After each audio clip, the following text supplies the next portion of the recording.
Ladies and gentlemen, our headliner is a comedian and accomplished filmmaker.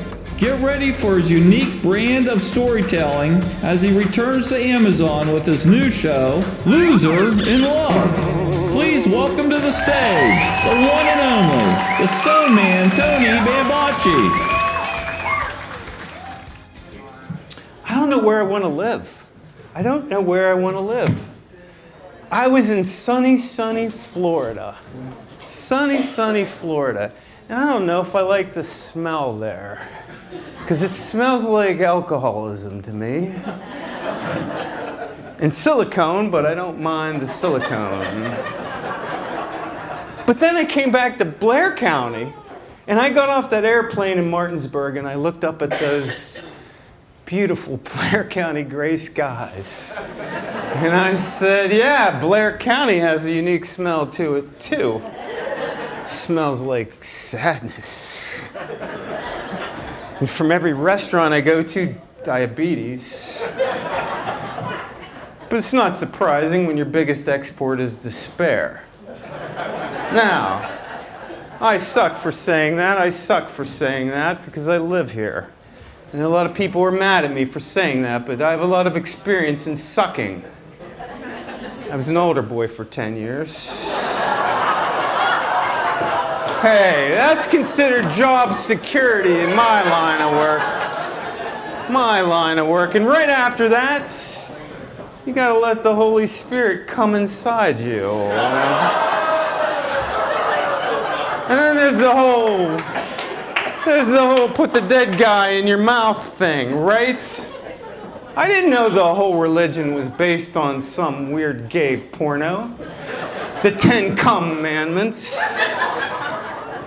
Tagline, what happens when God's not watching? I know. You think I'm going to hell, don't you? And I am. And my punishment will be to be an altar boy for all eternity, right? With all those white-collar criminals, if you know what I mean. I know. Lighten it up, please. Lighten it up. All right, how about this? You like my shirt? You like this shirt? Can you see this shirt? My shirt, nothing. Eyes up here, ladies. Is up here. This shirt, if you can't read this shirt, it says, big mistake. And it shows a loving couple cutting the wedding cake, these newlyweds cutting the wedding cake. You know, statistics show that more than 50% of the time, within the first 10 years, that knife will go right into someone's back. Unless you're married to Lorena Bobbitt. She cut somewhere else. How many people remember Lorena Bobbitt? Oh, the old people do, okay. For the people that don't, Lorena Bobbitt cut off her husband's woohoo while he was sleeping. And she wasn't done there. She hopped in her car. She took it and hopped in her car, drove 90 miles an hour down the road. You're right. And she chucked it out the window like an empty Starbucks coffee cup. And some kid found it. I'm not kidding. A kid found it. Can you imagine? A kid found it. Dad, is this here roadkill? Nah, son, that's a man who just wouldn't listen.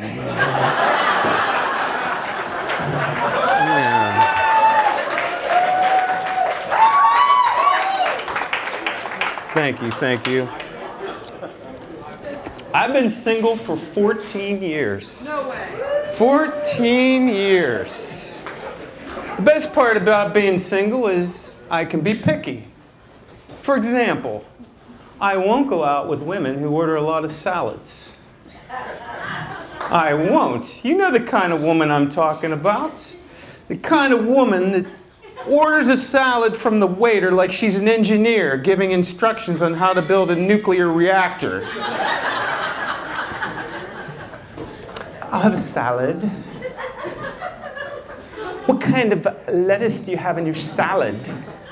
Iceberg? It's like a trigger word for these salad women. Iceberg? No. I'll have 4 cups of kale, 4, 2 cups of arugula for a peppery edge. 1 cup of spinach, no more than that. We don't need a Popeye situation here. Vegetables. I want my cucumbers cut at a 45-degree angle for maximum flavor dispersion. And don't even think of giving me those shitty end-of-season hothouse tomatoes. I want cherry tomatoes, 4 of them. Dressing. I want 2 tablespoons of dressing, the rest on the side. If you drench my creation, I will shove it so far up your ass you will cry olive oil. That's my cue to say, and top that off with a cup of pretension, please. You can't do that anymore. That's a felony. Unless you're having sex, for some strange reason, it's okay then.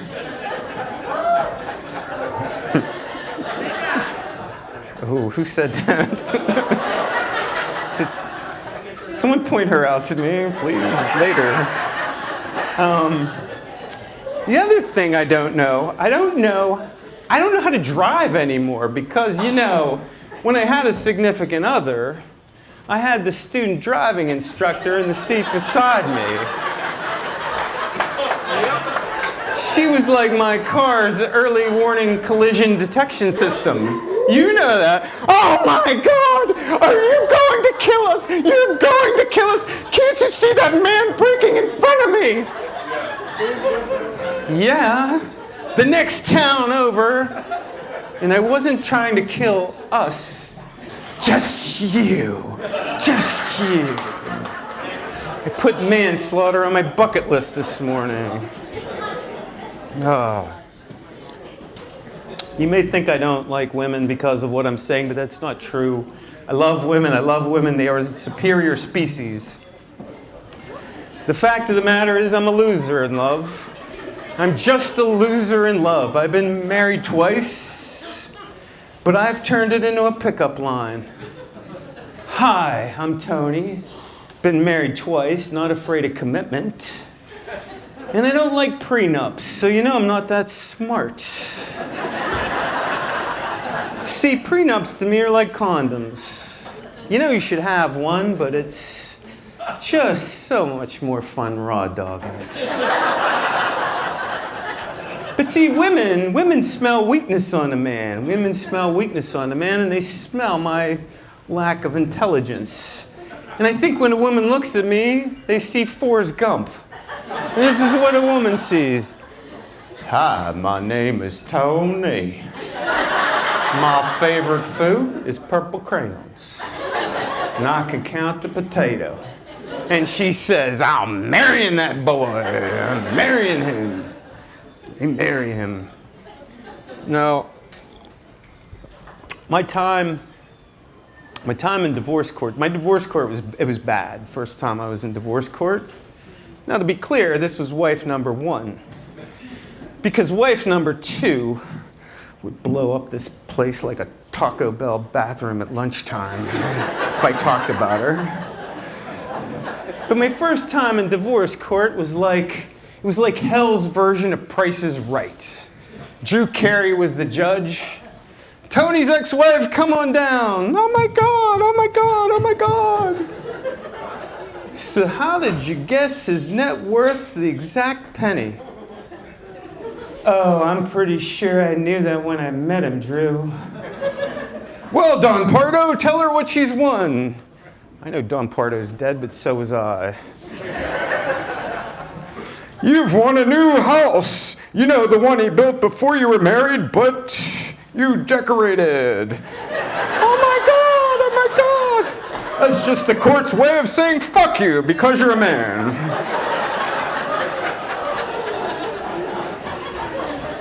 And the court has deemed that the boob job and the liposuction are not counted as part of the settlement because those are medical necessities for your self-esteem. Oh my God, oh my God, oh my God. And even though he paid for you to go to med school, we're going to make him pay alimony so you can keep working at Ulta because it's less stressful. Oh my God, oh my God, God.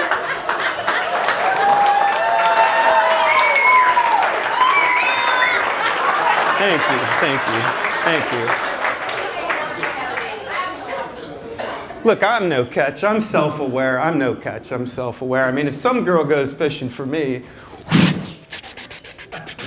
hey, I caught one of those guys with late-stage emotional baggage again. Should I keep him? Will he make you sign a prenup? No. Reel him in, reel him in. But baggage, we all have baggage, right? Everyone has baggage, but we hide it from everybody. We hide it because we think that if someone gets to know us, that in time they'll accept us for our baggage. And that's not necessarily true. We spend a lot of time wasted with someone only to find out they have a murder board of issues. So I think someone should invent a game called speed baggage. It's like speed dating, but you sit down and you write all your baggage out on index cards, and you put them down one at a time until someone says they're out.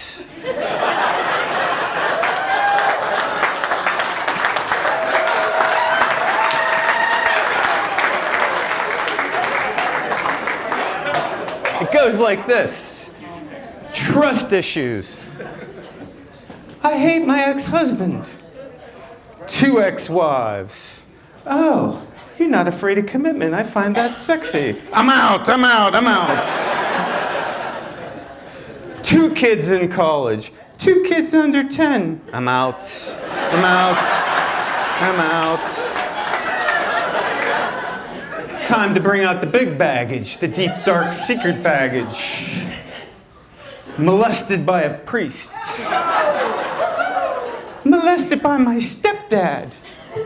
Oh my God, this girl is so hot. She is so hot. Okay, it's not like it's her real dad. I'll go on.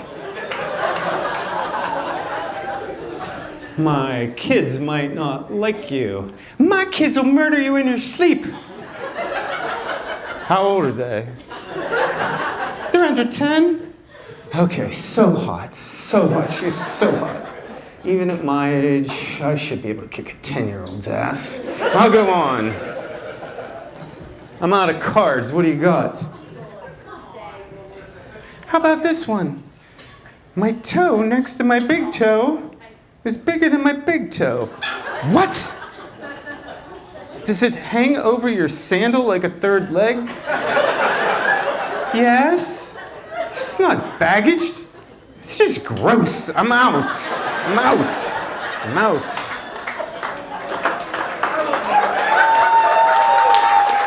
Thank you. So COVID was really, really bad on me. It was horrible.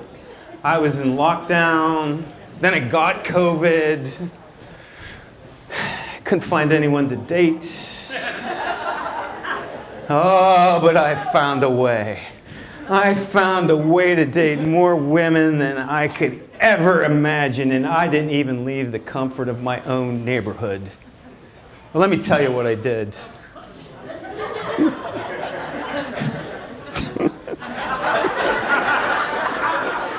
So one day,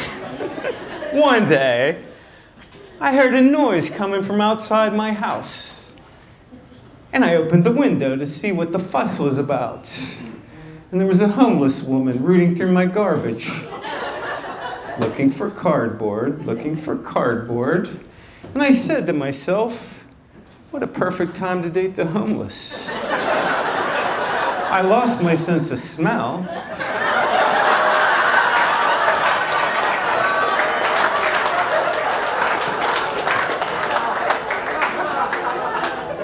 And it was so easy. Let me tell you what I did. Let me tell you what I did. I took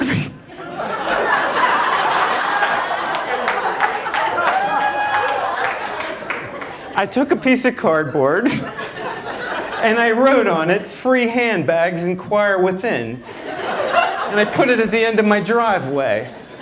Now, when you do this at home, it can't just be any handbag, it has to be high-end handbags. Wegmans, Whole Foods, Target.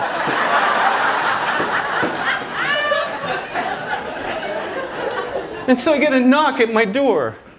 And I open the door, and it's a woman that says, I'm here for my free handbag. And I said, quid pro quo. It's not free, if you know what I mean. So she takes a step inside my door. I said, whoa, whoa, whoa, what are you doing? No. You can't have sex with them in your house. They'll steal all your cardboard markers and you can't play this game anymore. So I said, wait right there. And I looked around my house and I found a box that my washer came in. And I said, that ought to do. She'll think I bought her a house. She'll tell her friends I'm her sugar daddy. And then I put that box in my neighbor's yard. Why the neighbor's yard? Well, if you put it in your yard, that's like living together. Then you gotta clear a space for their shopping cart. It's a whole thing there. But pretty soon, my neighborhood looked like a Monopoly board.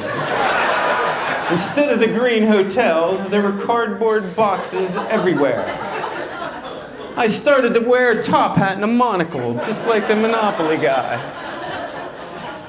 Because I was the mayor of Fucktown. And I was a genius because I had fulfilled all of my sexual needs and I solved the homeless crisis.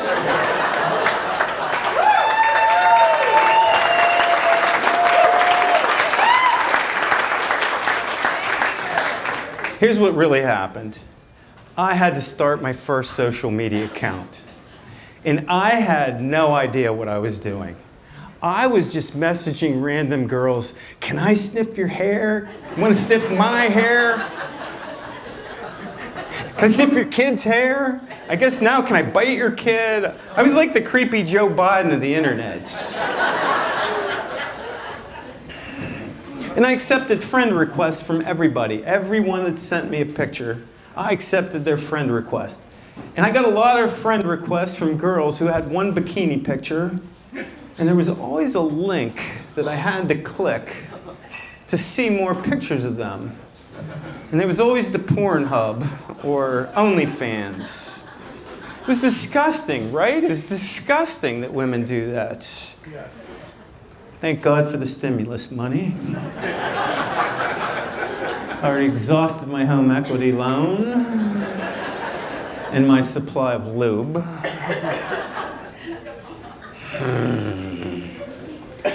But I did get a few girls to go out with me, a few girls. I had a type. They all took their picture from this angle, right here. Ah, yeah, you laugh, you know what you women do. This angle. And they all had puppy eyes, perfect skin, white teeth. They were beautiful. They even had a glow about them, a glow. So I show up on my first date, I show up in the restaurant. I'm sitting there with my phone looking for this girl. And she taps me on the shoulder and says, I'm your date. And I said, no, you're not. She said, yes, I am. Here's my picture.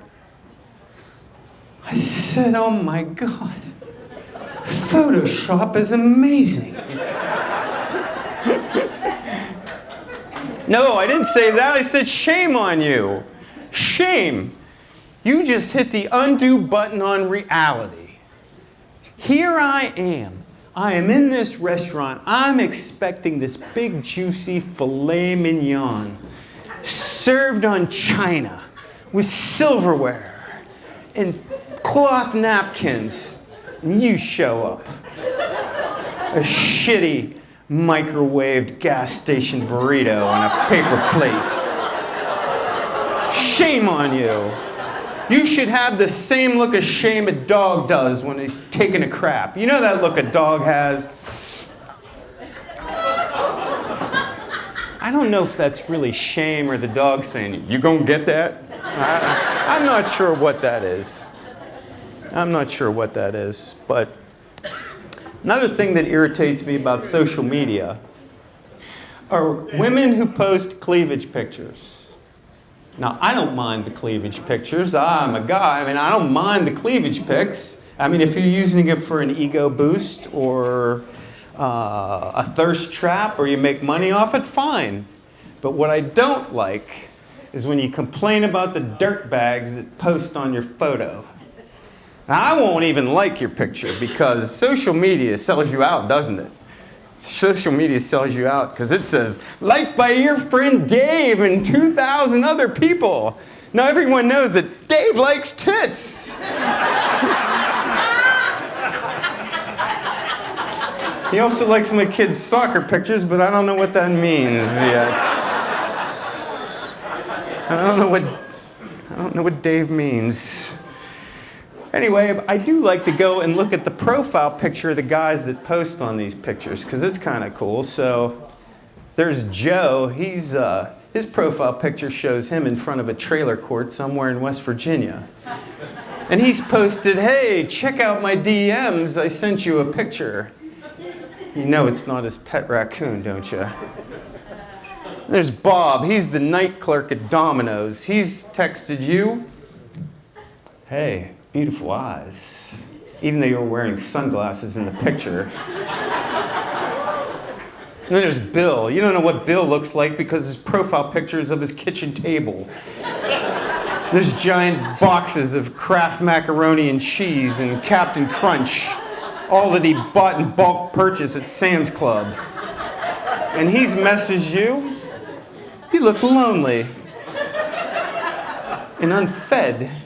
I have plenty of food, come live with me. Now these are the same internet experts that give us free medical advice. Now aren't they? And conspiracy theories on sex trafficking rings. I don't know what women think would happen if they post a picture like that. Like some doctor would be messaging her, oh, I'm looking for my soulmate, someone kind and nice and everything, and your tits check all my boxes. No, you get my favorite food is purple crayons. But another thing that I have a problem with are dating apps. I was on Tinder, you know, that dating app, and some girl put on her Tinder page, swipe left if you voted for Trump. I don't care what your political affiliation is. I mean, that's just messed up. You can't start a relationship off on politics. But I go out with them anyway because they're hot. So I just show up in my MAGA hat. I do not do that. These are the ones I lean into and say, hey, can I sniff your hair? Want to sniff my hair? Can I sniff your kid's hair? And they get all offended. And I said, what? That's who you voted for.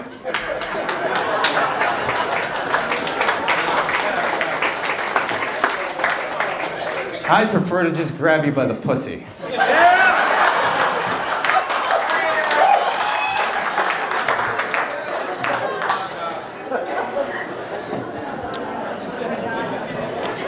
Dick pics. Why do guys send dick pics? I don't get it. In my day, that was just good old-fashioned indecent exposure, but you send them, don't you? You keep sending them, and I don't know why. Do you think that every girl stole the model of the perfect penis from her gynae's office and has it on her dresser? And you send your pic and she's doing a stare and compare. Yep, length average, check. Width average, check.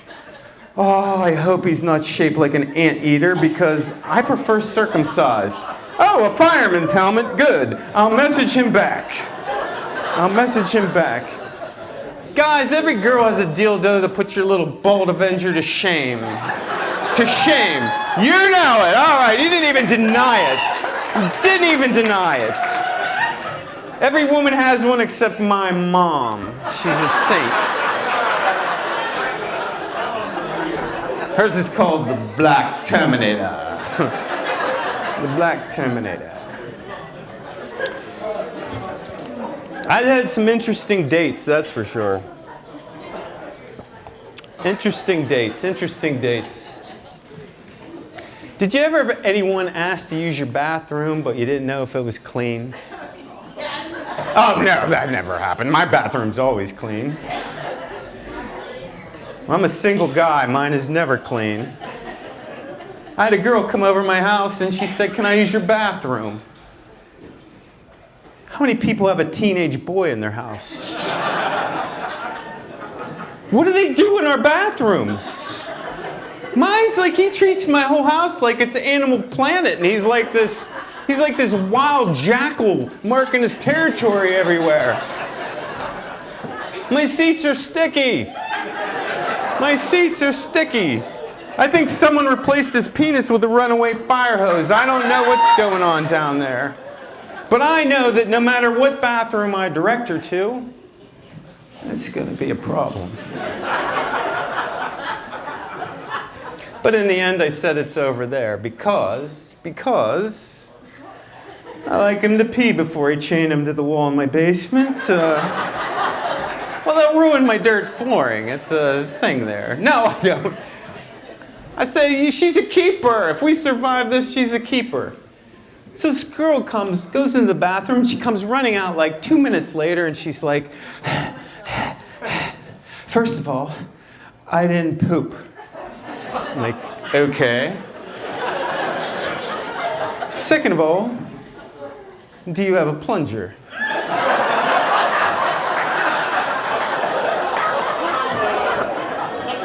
So I said to her, "I know you didn't poop. Women don't poop."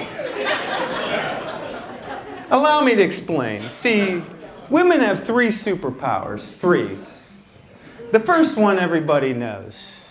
You could be a 90-year-old woman, and you will remember that little Susie broke your favorite crayon in kindergarten, and you hate that bitch to this day. So the first superpower is elephant memory. Now the second superpower I discovered when I lived with a girl. She was cooking dinner one night. She had the stove on, the music blasting. All of a sudden, she stops. She kills the stove, kills the fan. "Alexa off," turns the music off, and she starts to listen. I said, "What?" She said, "Shh, shh, shh, shh, shh." I said, "What's wrong?" "Shh." She gets really mad. She puts on her coat. She grabs her keys, and I said, "What is wrong with you?" She said, "That goddamn Janice is at the American Legion across town right now, telling everyone my ass is getting big." But how do you, and another thing, stop telling your mother my cooking sucks. Like I was in the office on the phone. Out the door she went. So the second superpower is the woman has the ability to hear anyone in the world talking about them at any time. Coincidentally, this is the same superpower that enabled them to discover at the same time in the 80s that Bush had to go. Not GW or HW. Bush.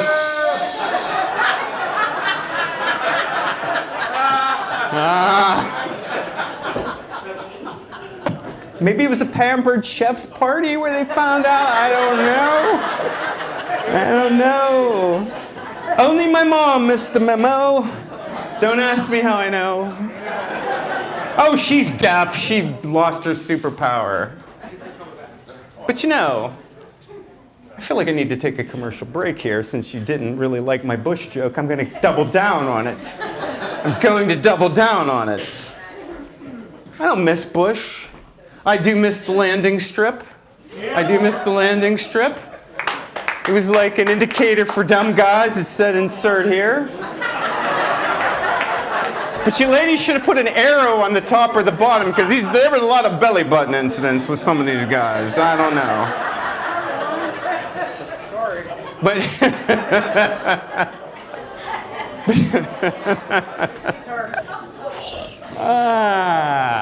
But you know, the problem with all this is that men have to manscape.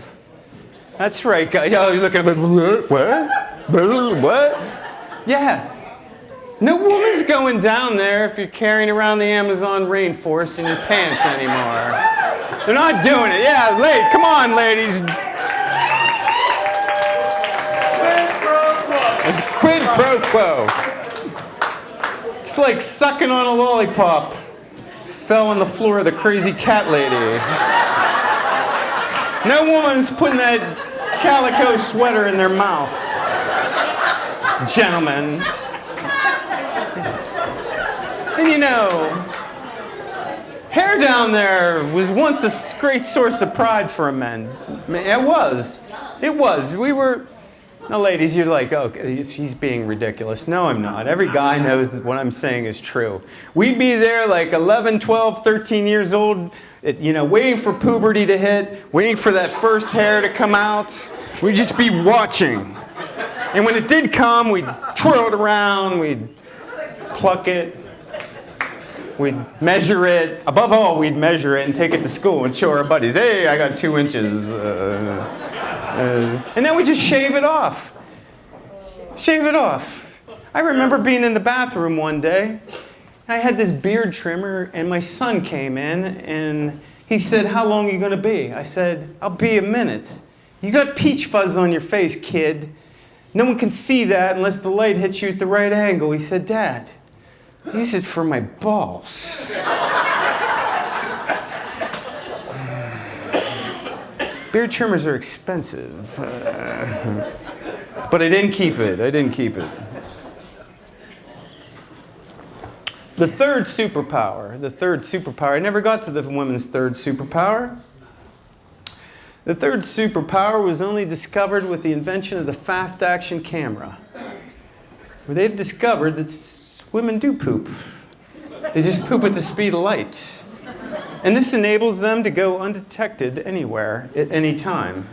You don't believe me? Guys, you're in the bathroom. You're washing your face. The hair on the back of your neck stands up. You feel a cool breeze. The toilet flushes. You turn around and there's nobody there. Oh, yeah. Yeah, she did it. You're in the kitchen. You're reading the newspaper. She's cooking bacon and eggs. If you look at her face very closely, and if there's a tiny bead of sweat coming down her face, oh yeah, she did it. And you women have shame over this perfectly natural physical act that guys do not have shame over it. I mean, a guy goes to the bathroom and it's like, I'm bringing the newspaper, I'm doing the crossword puzzle, I'm bringing a sandwich. And he's in there and he's taking pictures of it, like it's artwork. Yeah, he's taking pictures of it and he's sending it to his buddies. Hey, look at this. Look what I did on company time. But a woman has shame. I don't know why. You walk into a public restroom, a man's public restroom, and there'll be some Middle Eastern guy in a stall talking to his girlfriend in the stall while he's doing it.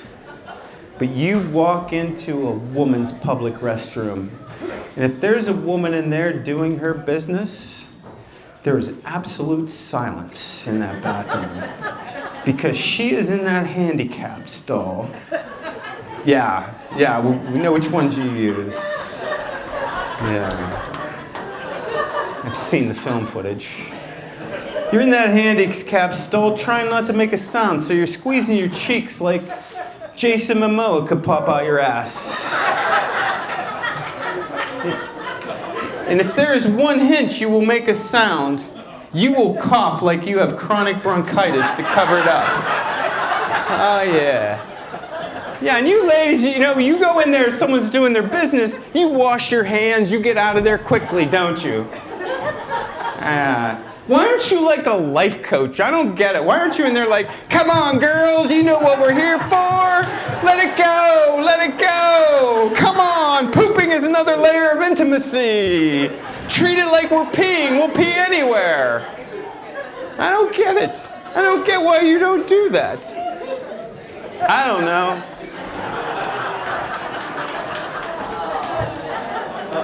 All right.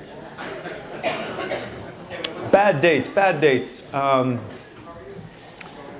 I once dated a girl who made No sound whatsoever during sex. It's very unnerving. I said, you need to do something, anything, to let me know I'm doing a good job.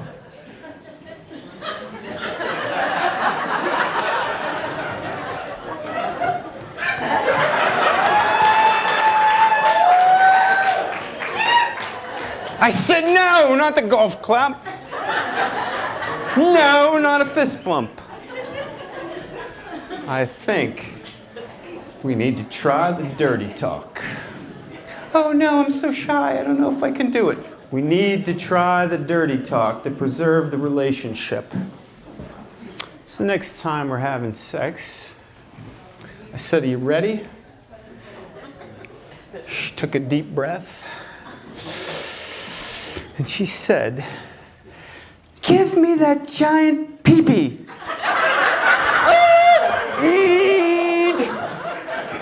A pee-pee, you say? A pee-pee. Yes, I want that pee-pee. I want it now. Stop! Just stop! Stop! Stop! I was having these flashbacks to when I'm a baby in the cradle, like I'm naked and the neighbors come over. Oh, Marv, look at his little pee-pee. Isn't it cute? So I told her, if you say it one more time, I'm going to break up with you.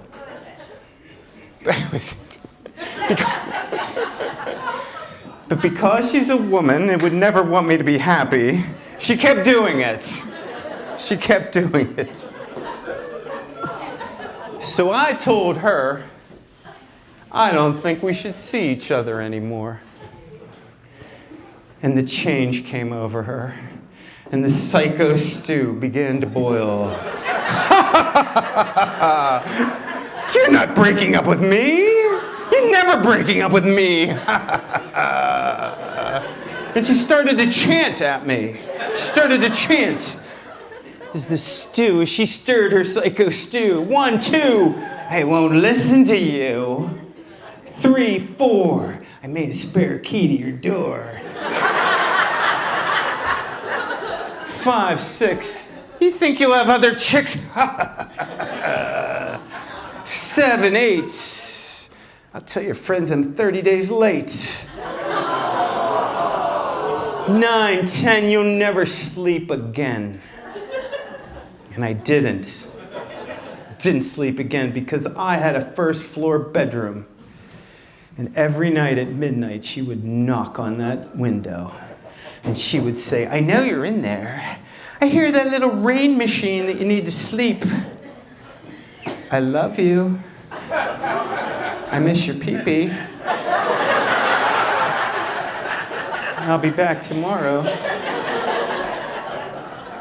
So I had to call the cops. I had to call the cops. I didn't want to, but I couldn't sleep, so I had to call the cops. So the cop shows up. It's an Irish cop. He shows up with his little flip pad. So, lad, what seems to be the problem? Well, this girl's been stalking me because I broke up with her. I see. Could I have a bit of detail, please? I said, she called my manhood a peepee. A peepee, you say? Are you fucking your mum? I said, well, you get my point. Oh, so you are fucking your mum? I said, no, she's crazy.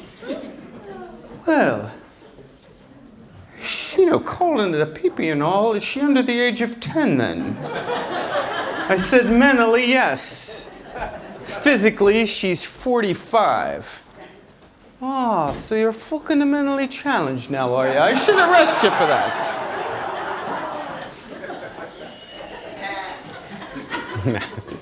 All right.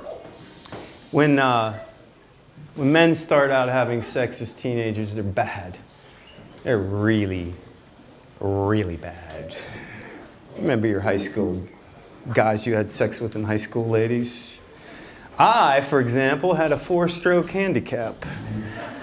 I ain't talking about my golf game. I remember my first girlfriend Nancy, my first high school girlfriend Nancy. I was cocky.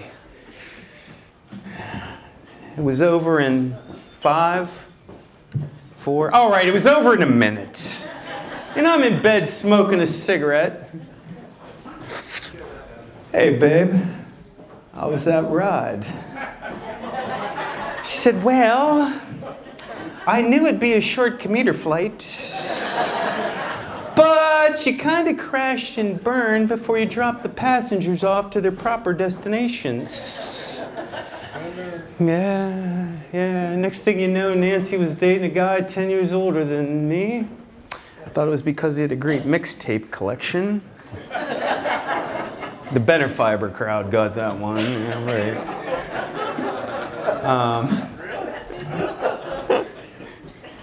But I had to do something about this because these women I had lousy sex with are all grown up now. They're all grown up and they're talking about me. I know they are because women talk. Yeah, you can, little gossipers. And they're whispering in the dark corners about me. Never ride that airline. It can't take you where you want to go. Final straw was when they started leaving bad Yelp reviews for me. I think he's running a pump and dump scheme. Service was fast, really fast. So he joined a 12-step program. And the 12th step of this program, the final step after I spent months in the program, the final step was to go around and apologize to all the women that you had lousy sex with and ask for a redo.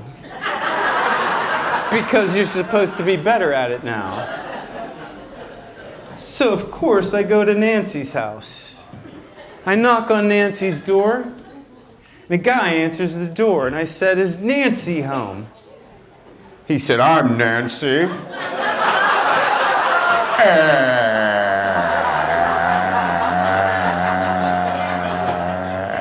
And all these things are going through my head, like, well, this isn't in the 12-step manual. You're committed to this, boy. You're committed to this. Would you? Should you? Could you? You have to do this. You have to do this. Maybe they haven't screwed the penis on her yet.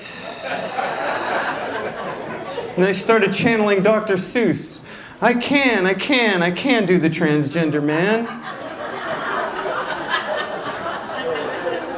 I guess a lot of time went by because he said to me, you got something on your mind? I'm like, all right, you can do this. Yeah, remember when you were a girl? And he laughed at me. I'm just fucking with you. Nancy's my wife. You want me to get her? No. I'm a little confused right now about my own sexuality.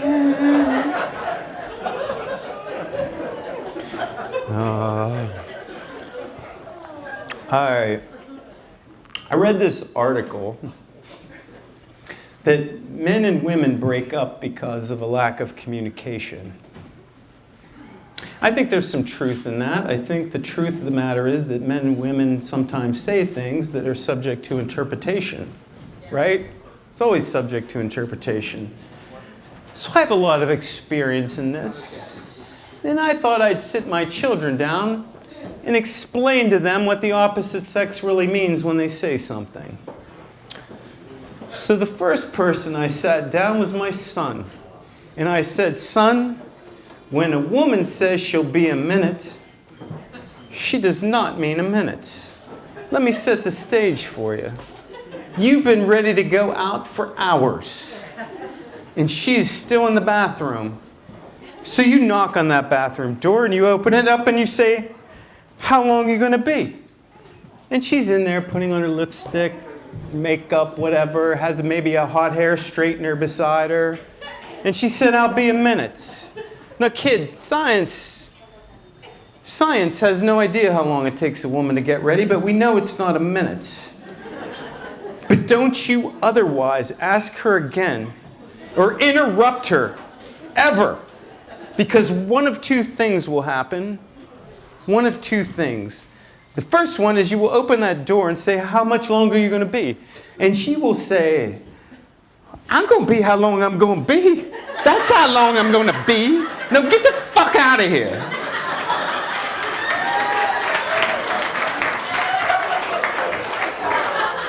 But the second thing that could happen is the death stare. If you get the death stare, you run like hell because she's going to use that hot hair straightener like vice grips on your testicles. Now, there are two times, kid, when a woman wants to talk. There are two times a woman wants to talk. The first, one you can get out of and one you can't. The first time a woman wants to talk is when she says, I don't want to talk about it. Oh, she wants to talk about it. She wants to talk about it from now until the next fucking day. So here's what you do, kid. Here's what you do. You look her in the eye and you apologize. Even though you've done nothing wrong, you apologize because she has elephant memory and she is thinking about every single bad thing you've done since the day she met you, and she hates you right now. The second thing you do, kid, is you maintain eye contact and you repeat the mantra, until you can do it for 24 hours, because that's how long she's going to talk. Well, Dad, what does that mean? Women thinks it means you're paying attention. Just do it. Just do it. But the second time a woman wants to talk is when she says, what you doing? What you doing? Usually followed by a hair twirl.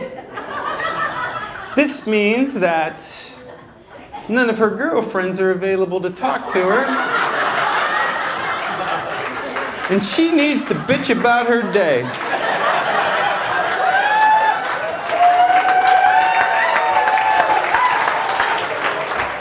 And yes, she can see you have a paint roller in your hand and you're otherwise preoccupied, but she doesn't care.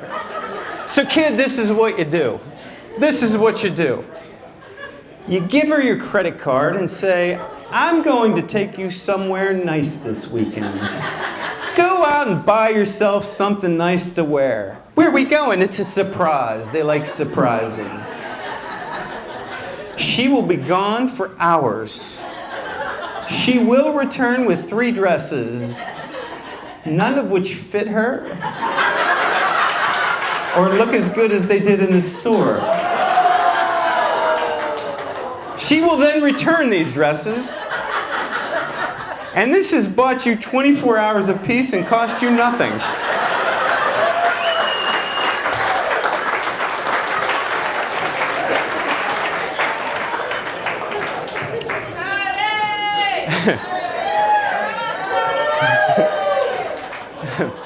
A woman has 2 sexual cues, 2. The first one is when a woman asks a man, when you get a chance. That means as a man you have about 15 minutes to put on your shoes and do whatever she asked you to do, or there goes any chance of having sex this week. It doesn't mean you're having sex, it just means there's a chance, and that's all a man needs. A man lives on a chance. But the second sexual cue is, I didn't shave my legs today. Now, kid, if a woman says, I didn't shave my legs today, you're not having sex. Yes, she has done this on purpose. Because of 2 weeks of blaming her period, she needs a new excuse not to have sex with you. Proof that as a married man, you will get it once a month, just like the period she's been cursed with. When a woman says, I don't care where we eat. You pick. It's a trick, kid. It's a trick. This is all about a woman letting a man think he has control over the relationship, which he does not. He has no control.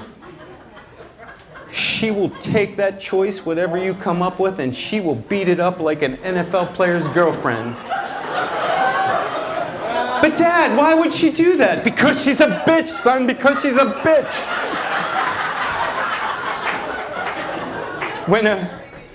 When a woman says fine, do not believe that everything's okay. Because, you see, after the word fine, there's an implied you asshole. Fine, you asshole. What do I do, Dad? I said, you're screwed, kid, you're screwed. Here's all you can do. You give her your credit card, and you say, keep it. I don't need it anymore. Be warned, she will go on a major shopping spree, and she will return with a tractor trailer load full of clothes, none of which fit her or look as good as they did in the store. But she's keeping them this time. And son, this is how a woman can honestly look in a closet full of clothes and say, I have nothing to wear, nothing fits me. That's how it happened.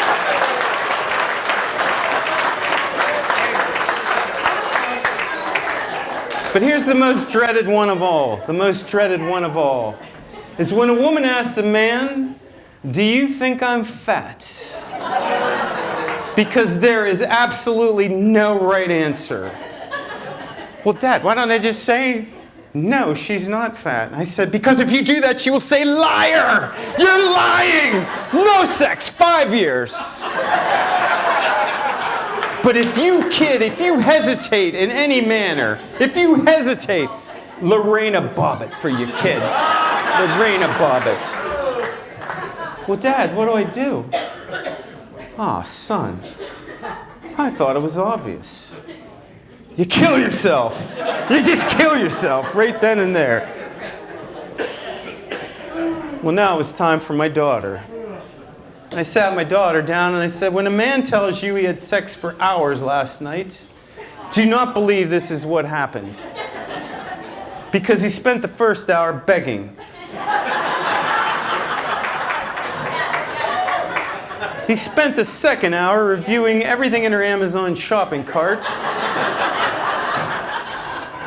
agreeing to click the proceed to checkout button and paying with his credit card. All compromise made in the first hour of begging. The third thing she made him do was take a bath. Not a man bath, one with a loofah and body wash. The actual sex act lasted 15 minutes.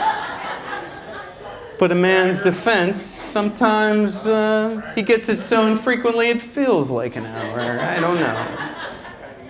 I said, honey, when a man says, it does not mean he's paying attention.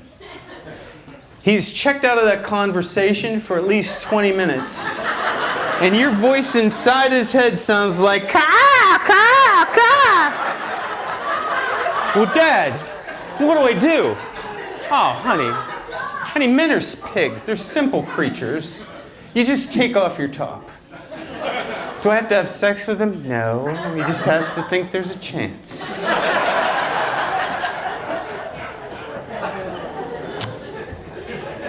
I said, honey, a man has 2 stall tactics. 2. One is give me a sec. When a man says give me a sec, he has to finish his Pornhub video. He will be on that couch with a blanket over him. He will finish the video, he will fall asleep and forget what you asked him to do. But do not look under the blanket. Do not look under the blanket. Man, his other stall tactic is, I'll get to it. Man says, I'll get to it. He's never getting to it. He's playing this out with you ladies in a continuous loop until you forget about it, till the end of time. That's the way he does it. So my daughter says, well, Dad, what do I do? I said, are you paying attention to me? You take off your top, he'll do whatever you want him to do. Stay with me. Purple crayons. When a man says, I'm going out and I won't be long, he will be very, very long.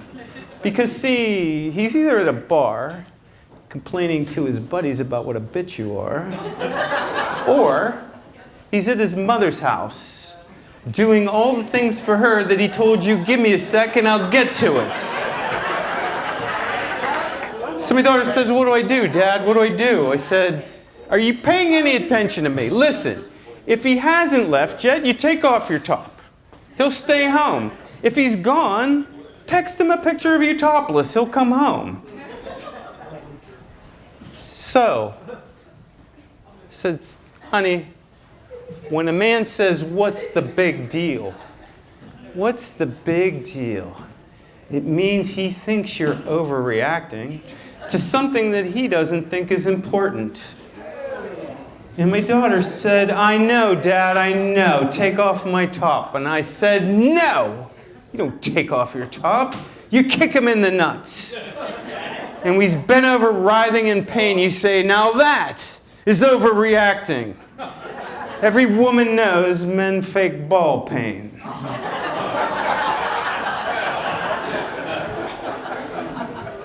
All right.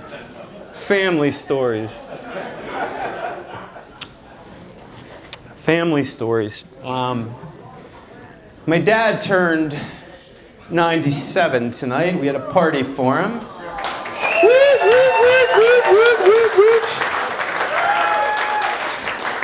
I was almost late getting here because he asked me to take him to see his friends. How that man with his eyesight can read a tombstone at night, I don't know. I don't know. I love my dad, but my dad is the cheapest guy I know. He likes to pretend pay for things. And he has a signature move when he pretends pay for things. It's like he's in an old Western. He's like this. He keeps his wallet right here. Hey, want me to get that? That's a cue for my sister and I to say, no, Dad, we got that. We got that. Okay, because I was going to get that. Sorry.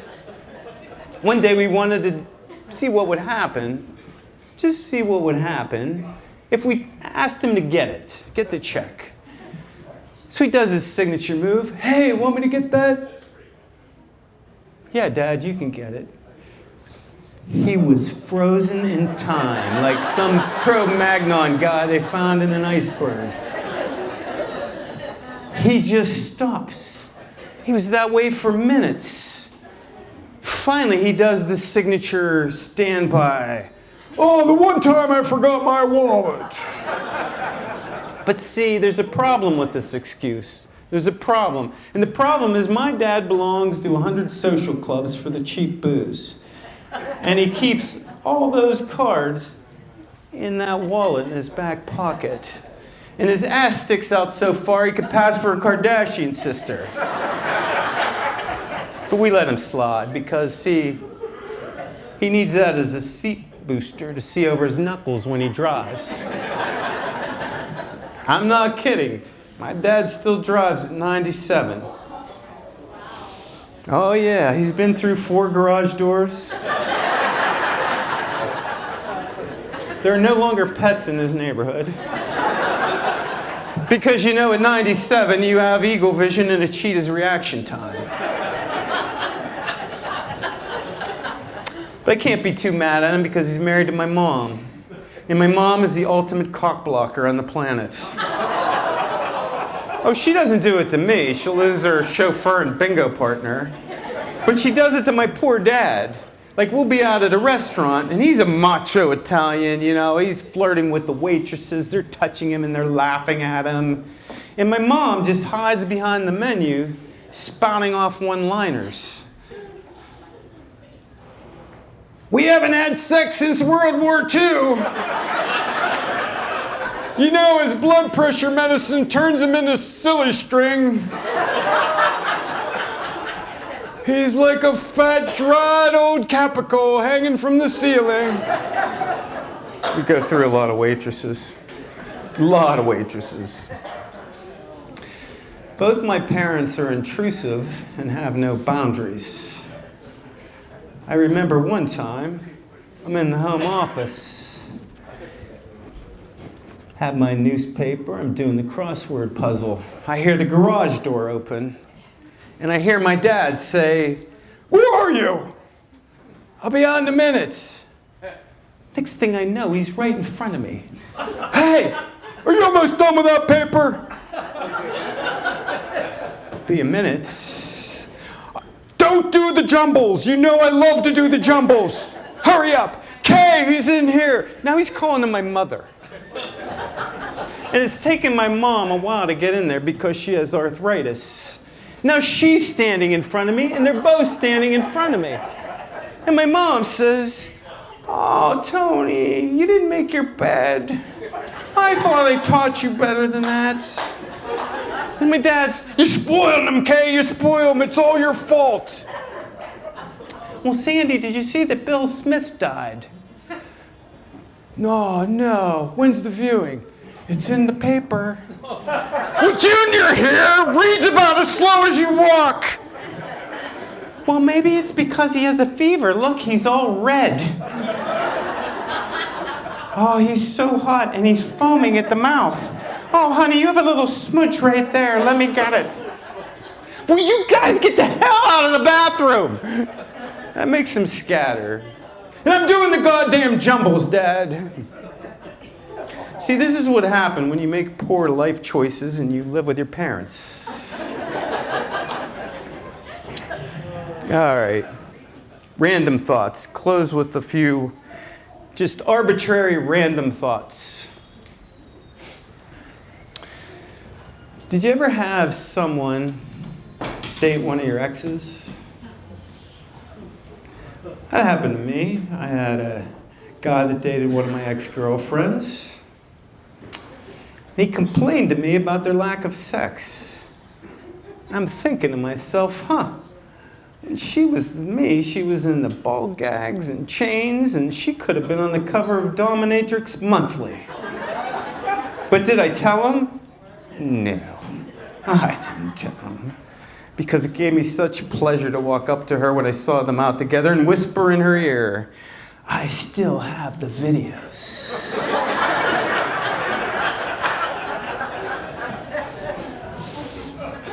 Who's inventing bras these days? I think it's the Rubik's Cube people because I can't take one off. When I was a younger man, in my 20s, I could take one off with 2 fingers. Women would gasp and say, "How did you do that? I didn't feel anything." They called me the Great Brodini. But I can't get one off now. I can't get one off, so I give up. I mean, I tried turning him up and down like ketchup bottles. I'm yanking at it with spinning him around like a WWF wrestler. Just can't do it. Gave up. Put scissors under my pillow. I fix it later. So guys, if you're ever out with a girl, her bra is held together with duct tape, that's right. I'm getting my sloppy seconds. Do you ever look at a good-looking couple and then their kids and say, thought their kids would be better looking than that. What do you think happened there? Of course, mailman. You first thought as mailman. But what if the sperm got high at the conception party?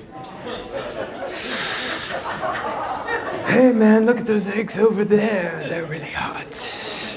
No, man. That's the recessive gene pool. You don't want that. That's the dirty girls. Oh, that's what I want. I don't know. It's a theory. Never ask a woman a question that you don't already know the answer to. You might not like what you hear.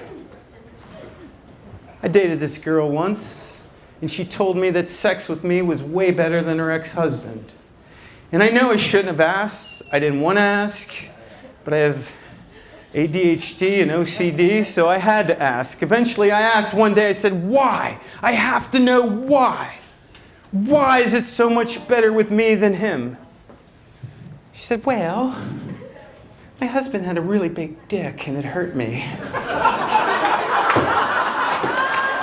You, not so much. Ouch. Ouch. Ouch. That hurts. That hurts. Where did my ass go?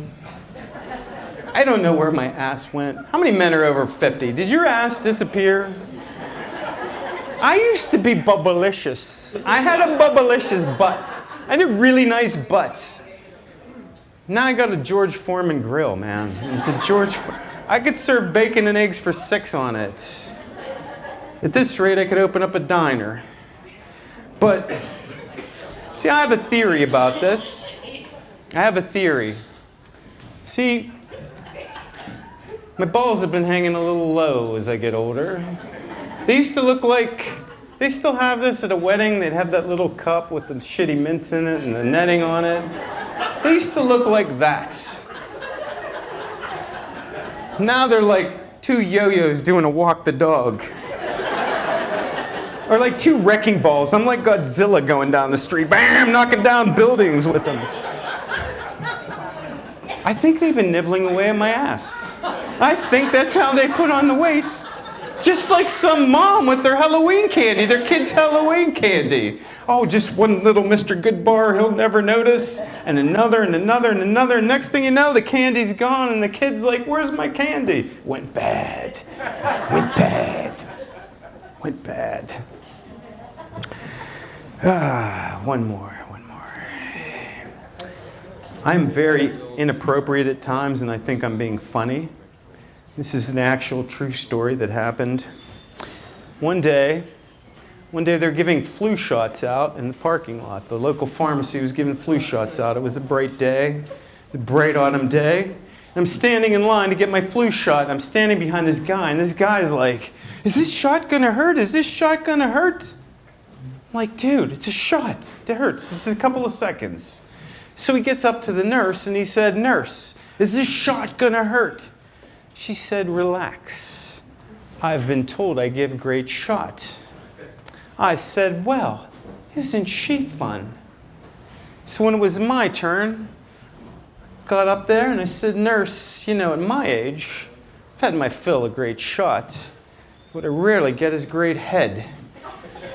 Most painful fucking shot of my life. Thank you. You've been a great audience, and I appreciate it. Really appreciate you all coming out tonight.